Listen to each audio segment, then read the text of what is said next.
as the gaming world eagerly awaits the next big thing. Speculation is rife about the life cycle of Sony's PlayStation 5. With its release in November 2020, the console ushered in a new era of gaming, boasting powerful hardware and innovative features. However, recent discussions among industry insiders and gamers alike have raised the question: is the PlayStation 5 already entering the latter stage of its life cycle? Before we continue, I would like to ask for your like and subscription to the channel, as this will help me a lot to create more videos for you. Thank you very much.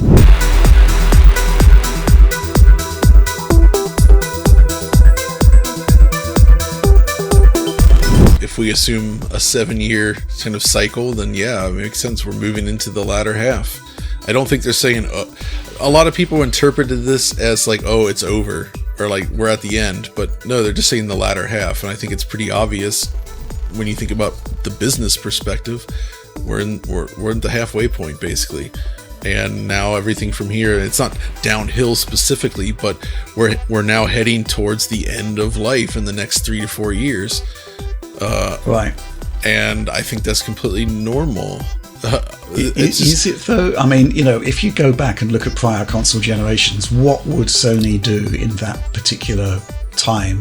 What they would do is cost reduce the console, make it cheaper, and then get a critical mass of more players involved, right? But what we're finding here is that they've actually announced that they've got a cost-reduced version of the PlayStation 5, but the parts to make it have increased in cost, which have eliminated the idea that they can actually sell them in that kind of mass market way they've done in previous generations. Oh yeah, absolutely. I mean, that is actually the problem they're facing in terms of that. I think that timing-wise, it's really similar to prior generations, at least the last 2 generations. But yes, they seem to be struggling to reduce the cost of making these machines due to parts prices, which does sort of take away that mass market sort of fervor.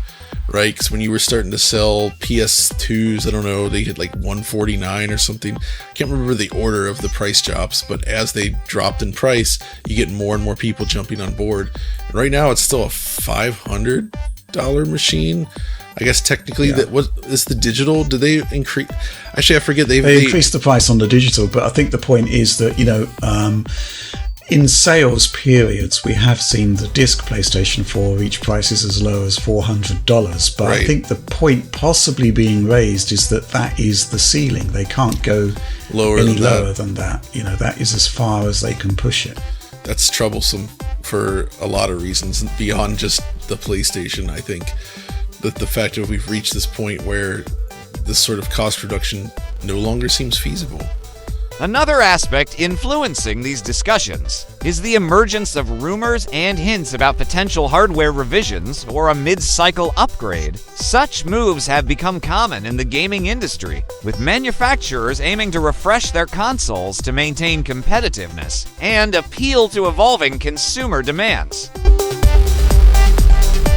However, it's essential to consider that the notion of a console's life cycle is not solely determined by hardware revisions or technological advancements. The life cycle of a console is also shaped by its software library, community engagement, and market demand. Sony's continued support for the PS5 through exclusive titles, system updates, and community events can significantly influence its longevity.